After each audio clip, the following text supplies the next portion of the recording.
Major funding for KPBS Evening Edition has been made possible in part by Bill Howe Family of Companies, providing San Diego with plumbing, heating and air, restoration, flood and remodeling services for over 40 years.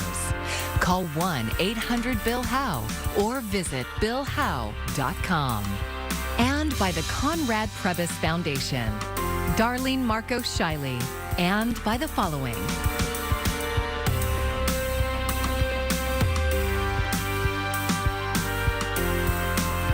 And by viewers like you.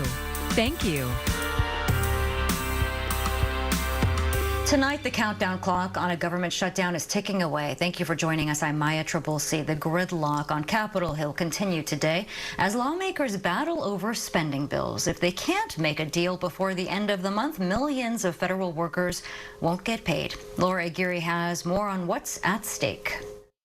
Congress's inability to get anything done, which is what the greatest frustration of all of us have, Republican and Democrat alike. New Hampshire's governor is saying what many people are feeling. Partisan paralysis and inter-party battles within the GOP are making progress on even stopgap spending bills nearly impossible. The Senate is working on one bipartisan measure that would fund the government through November 17th and includes more aid for Ukraine. House Speaker Kevin McCarthy is bypassing that effort, instead backing a bill in his chamber that includes more money for border enforcement. Senator Lindsey Graham met with key Republicans Thursday to try and thread the compromise needle. Make a proposal on border security, married up with the package we have. Hopefully that will keep the government open. Then we'll do a supplemental, provide more security and more funding for Ukraine. It is not going to help security at the border if the government shuts down and people are not getting paid in a timely manner. A government shutdown means millions of federal workers like military members, Border Patrol, and air traffic controllers won't get paid. No money for the mortgage, for the cars, for the insurance, for the bills that we have. I'm starting to see routine mistakes in clearances being made because controllers are distracted. With the deadline now less than 3 days away, one thing is becoming more clear by the hour. This is all politics all the time. It's all politics all the time. I'm Laura Aguirre for KPBS News. A government shutdown could have a severe impact for one program to help women and young children. KPBS reporter Melissa May has that part of the story. The Special Supplemental Nutrition Program for Women, Infants, and Children, better known as WIC, helps nearly 7 million women and children across the country, including over 970,000 just in California. It's a really amazing program. It's a public health program. It's an anti-poverty program. The White House has been warning that if there's a shutdown, recipients will start being turned away at grocery store counters. But here in California, WIC recipients won't face an immediate crisis. California expects to have funding through November 20th. So I want to encourage people to keep going to their WIC appointments. Even if we have a government shutdown, keep going to your WIC appointments because California WIC will not be shutting down immediately. Still, Sarah Diaz with the California WIC Association says one of their benefits is going to be instantly impacted. The fruit and vegetable benefit for participants is going to go down. Rather than the $25 to $49 per month for fruits and vegetables that they're used to, it's now going to show between $10 and $12 per month. The San Diego Food Bank CEO, Casey Castillo, says his organization is ready to step in if the shutdown lasts longer than November 20th. So we're not just the food safety net for San Diego County. We'll be focusing not just on food to help those impacted by the shutdown, but we have other resources like diapers, like feminine hygiene products. The food bank's CalFresh outreach team will also be there to support WIC participants. They will help you through the application process and steward that application through and advocate for you. To learn more about WIC and if you qualify, go to www.cdph.ca.gov. Melissa May, KPBS News. Key funding for daycare providers will also expire this weekend. Coming up, the bipartisan effort to keep thousands of childcare programs nationwide open. Governor Newsom is calling for the state to transition to a winter fuel blend early in an effort to bring down the high gas prices. Here in San Diego County, the average price of regular gasoline jumped by nearly 11 cents today to $6.20 per gallon. Prices have increased 82 cents over the past 24 days. According to AAA, there's about a $2 gap between the average gas price in California and the rest of the nation. Republican lawmakers are calling for the state to suspend the gas tax. More than 500,000 fast food workers across California will soon have a higher minimum wage. KPBS reporter Katie Hyson has more on the bill's impact on workers here in San Diego. Sergio Valderrama Lopez says he's worked at a San Diego McDonald's for 12 years. He speaks to me from his car in LA where he's attending a bill signing by the governor that will raise his hourly wage from $16.50 to $20 starting April 1st. I'm actually very anxious and excited today. He says he spent the last year fighting alongside other workers to get their employers to give them the increase. For so long, we've been making breadcrumbs, and they've been making tons and millions. Currently, California fast food workers are paid less than comparable service workers. Most are women of color. And in a recent survey, most reported wage theft. I'm pretty sure you know that they're kind of tired on their end, spending so much money trying to stop us when they know we're going to keep fighting for rights. So at least, we're now going to have a seat at the table. I asked Lopez what he'll do with the increase. Saving a little bit if I can. But if not, it's going to help me a lot, relieve all the stress. The bill also establishes a statewide fast food council to develop minimum standards for workers. Top of Lopez's wish list, better health insurance and better workplace treatment. I wish for once, those people that don't know what, fast food workers go through in a day will live a day in their shoes. Katie Hyson, KPBS News. As more migrants are being dropped off in San Diego, local nonprofits helping them say they're running into a new challenge. According to County Supervisor Jim Desmond, about 8,500 asylum seekers have been released in our county. But some nonprofit groups say they are not being released together. In some cases, relatives are being dropped off hours away. It's a very chaotic situation. We're not able to identify every single family that's been separated, but we are able to identify, at least close to 100. Nonprofits say they are using a WhatsApp group chat to communicate with each other at different drop-off locations. One also created a Google document for separated families to fill out. Attorneys then make formal inquiries with the Department of Homeland Security to find information about the missing relative. Before 2011, tens of thousands of service members were forced out of their military due to their sexual orientation, many with so-called bad paper discharges. Now the Pentagon says it will proactively fix some of them. But as KPBS military reporter Andrew Dyer tells us, a new lawsuit insists it do more. Before 1994, gay, lesbian, and bisexual people were barred from the military. Then, from 1994 until 2011, a policy called Don't Ask, Don't Tell allowed them to serve, as long as nobody knew their sexual orientation.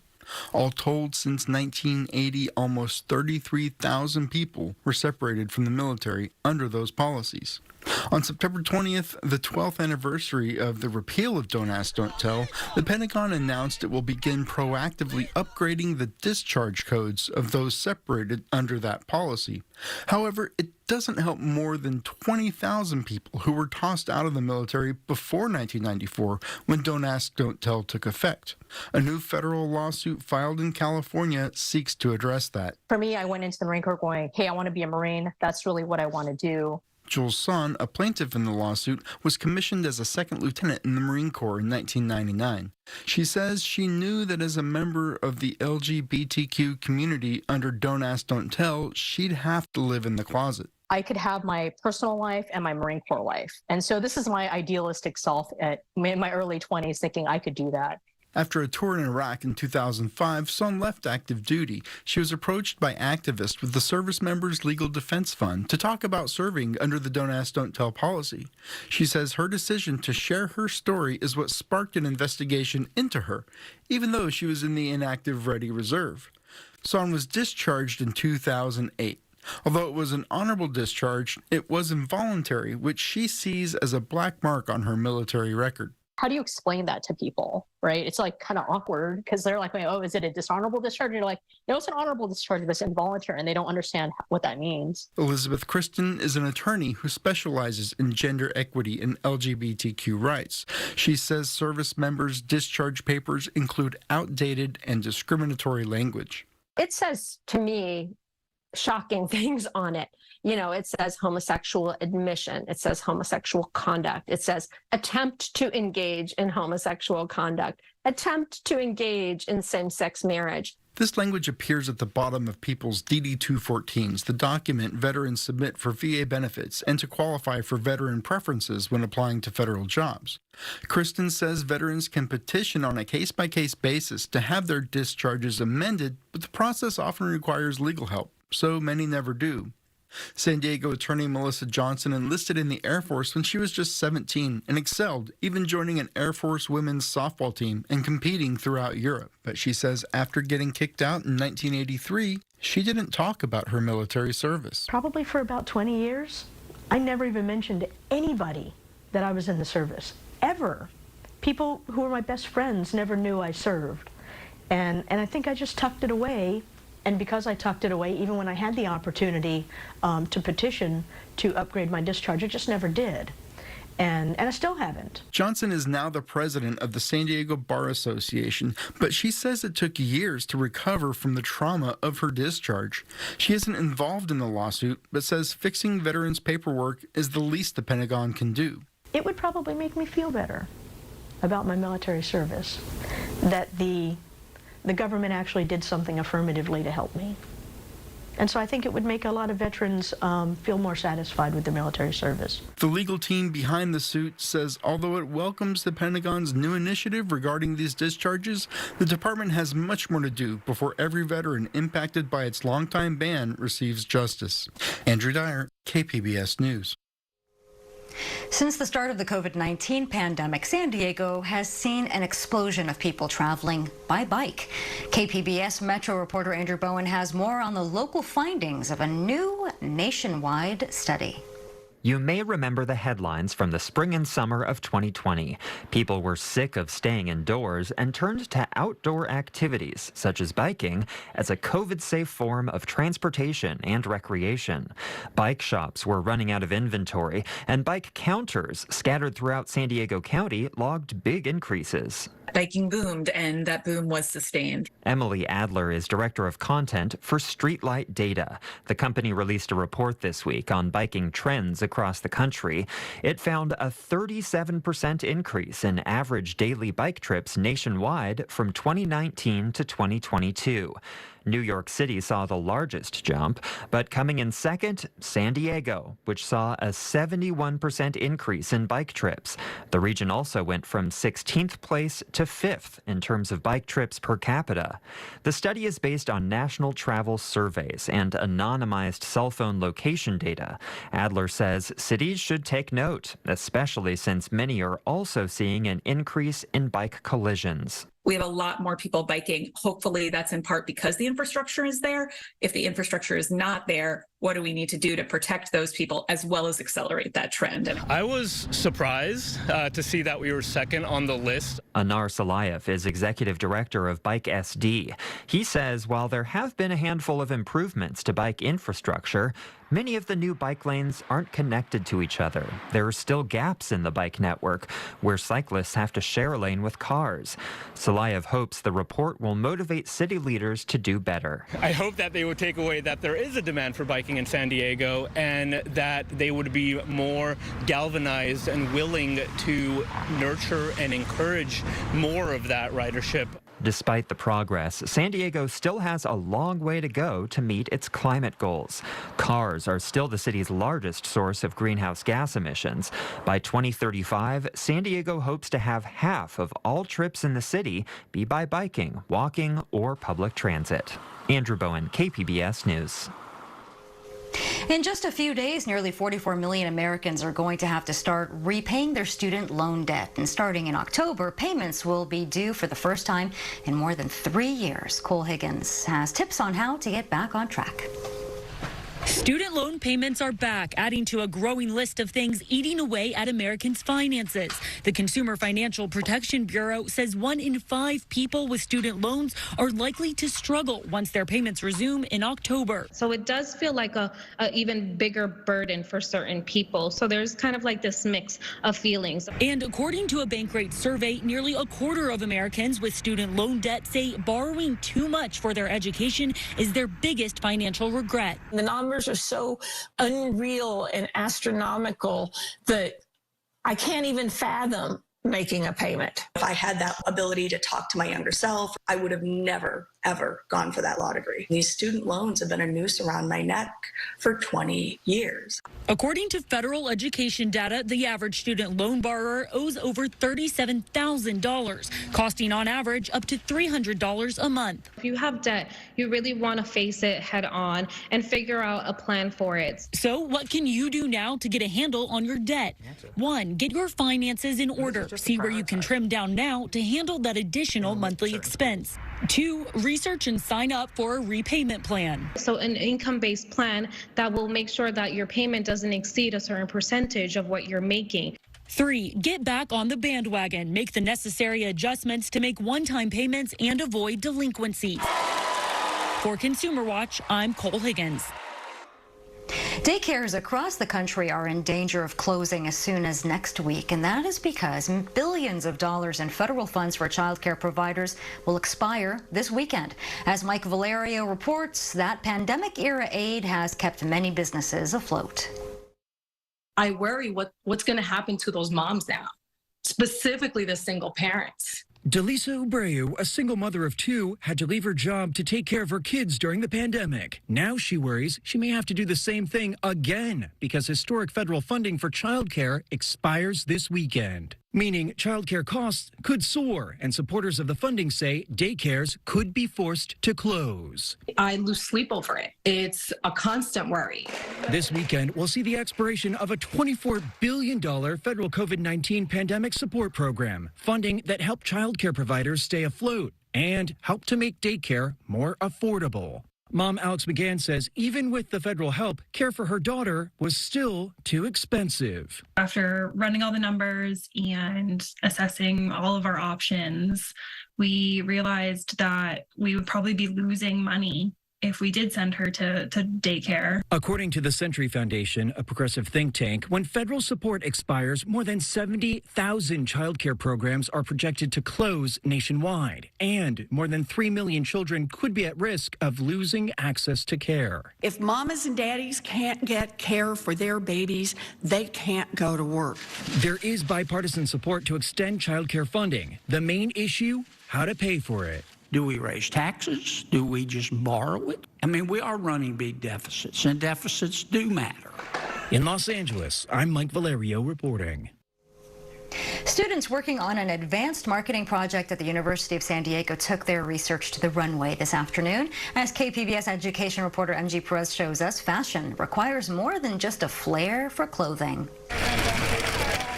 A fashion show is not so glamorous behind the scenes and before the excitement begins on the runway. Oh, wait, hold on. Yeah, it goes fashion, Valley, and then class. then class. Yep, and then congrats to the teams. This fashion show is being produced by business students here at the University of San Diego.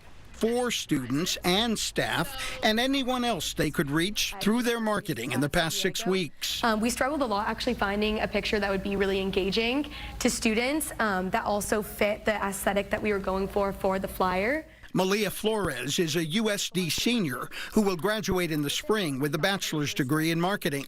But before that happens, she joined a group of her business classmates in an advanced marketing project. It included extensive research in planning, branding, outfit curation, public relations, and social media strategies. Being able to see the behind the scenes of putting together an event, like that's specifically a runway, I never considered how many different factors come together to produce an event. Megan Mokhtarian is also a senior working on the project. You have, looks that are a little bit more professional and then some that are a little bit more grunge. Mokhtarian is pursuing a double major in marketing and finance, and she's using her fashionista skill set too.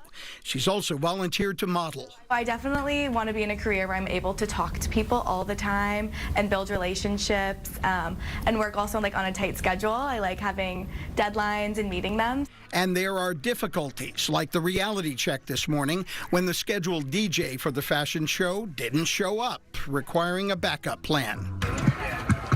Hello? We had to go to the media center to rent a speaker and a microphone. Seymour.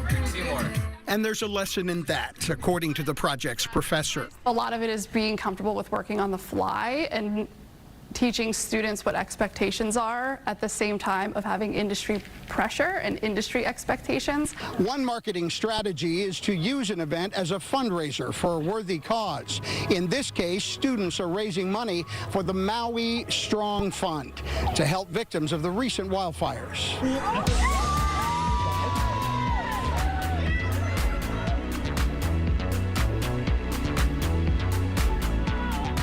The fashion show sold out. 75 spectators in the reserved seats, plus the standing room only audience.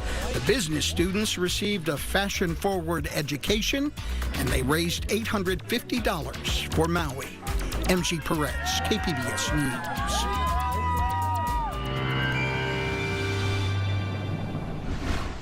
Continuing to track a cooling trend through the weekend. Could even see a little bit of precip this weekend, anywhere from the coast into the mountains. Also be a little bit gusty at times with the wind. But on the way next week, we're talking dry and warmer conditions. Through tonight, some low clouds moving into Oceanside and Chula Vista. Temperatures into the lower 60s. San Diego down to about 64. And we look ahead to what to expect in Borrego Springs with temperatures dropping down into the upper 60s through tonight. And to Friday we go, where we're continuing to track those cooler conditions and some of those showers into northern parts of California. Meanwhile, temperatures staying a bit cooler than average, but we're still dry as we head into the day on Friday. 75 in Oceanside, 73 in San Diego, into Borrego Springs, 93. So temperatures will be slowly cooling as we head into the next couple of days as we track this front sliding well farther south here, arriving to us by the time we head into the day Saturday, bringing with it some showers as we get into the start of our weekend. So on Futurecast, you'll see some of those low clouds, but as you look farther north, you'll start to see some of the green returning on the screen, tracking that front here, bringing us some showers as we head later into the weekend. You can see that here on our 5-day outlook for the coast. A little bit of rain into the afternoon on Saturday and a shower or two on Sunday. Temperatures go from the mid-70s Friday to barely to 70 degrees on Sunday, and then warming back up as we head into the start of next week. We could see some showers further inland as well. A little bit of rain as we head later into the day on Saturday, and a shower or two as we head into the day Sunday. I think temperatures don't get out of the 60s on Sunday, but then we warm up. Look at that. We're back to the 80s by the time we head into Tuesday of next week. Into the mountains where it will be windy and much cooler. Look at Sunday, a high of only 40 degrees, and the deserts will also feel the cooling trend as we head into the weekend. For KPBS News, I'm Ariella Scalise. Fallbrook has been home to some of the world's top skateboarders, but the community doesn't have a skate park. As KPBS North County reporter Tanya Thorne shows us, that is about to change. 2 years ago, we spoke to Terry Newhouse, a skateboarding ambassador who had a vision for this empty lot in Fallbrook. You're going to be able to walk your dog, you can watch your kids skate, you can go eat, you can hang out, you can do whatever. You're never going to want to leave. And that, I think, is going to be something Fallbrook is going to be famous for. That vision is one step closer to becoming a reality. On Wednesday, county leaders and community members broke ground on Fallbrook's Village View County Park. 2, 3, Fallbrook! The 7-acre space will feature nature trails, picnic areas, a kids' playground, dog park, and an all-wheel park. That took local activism, and we all stand behind the mission. We've stood behind it for 20 years, that local communities need active recreation areas set apart for our youth. Sean O'Callahan is the president of Fallbrook Skate Park, Inc. For the last 20 years, the organization has dedicated itself to bringing a skate park to Fallbrook. after youth were getting in trouble for skating near businesses. If, my youth was into football, they wouldn't be getting into trouble. If my youth was track and field, they wouldn't be getting into trouble. Why? Because his sport of choice is skating. But part of the organization's mission was to make Fallbrook Skate Park accessible to all. That is why this is going to be an all-wheel park. The terminology skate park, it's like Kleenex with a tissue, right? Like that's what you call it, but hopefully you incorporate the BMX riders and the roller skate riders and the scooter riders and wheelchair riders, disabled riders of all kinds. But what took so long to make this project happen? Really it's funding. It comes down to funding. That's why we didn't get it for so long. Brian Albright, the director of Parks and Recreation for the county, says there's currently $300 million in unfunded approved projects in San Diego. Projects don't get funded and move forward. Supervisor Desmond will tell you this unless there's strong community support and partnership, at least in my world. And I haven't seen it in probably the last 5 or 6 years, a project with as much local enthusiasm and support as this. Cost for the new park is $13.7 million. And Albright says half of the funding came from donations. Construction is expected to be complete by spring of 2025. Tanya Thorne, KPBS News. And here's a look at what we're working on for tomorrow in the KPBS newsroom. The Friar faithful are keeping hope alive, but the Padres season could be over. KPBS Roundtable has a wrap. And you can find tonight's stories on our website, kpbs.org. Thanks for joining us. I'm Maya Trabulsi. Have a great evening. Major funding for KPBS Evening Edition has been made possible in part by Bill Howe Family of Companies, providing San Diego with plumbing, heating and air, restoration, flood and remodeling services for over 40 years. Call 1-800-BILL-HOWE or visit billhowe.com. And by the Conrad Prebys Foundation, Darlene Marco Shiley, and by the following.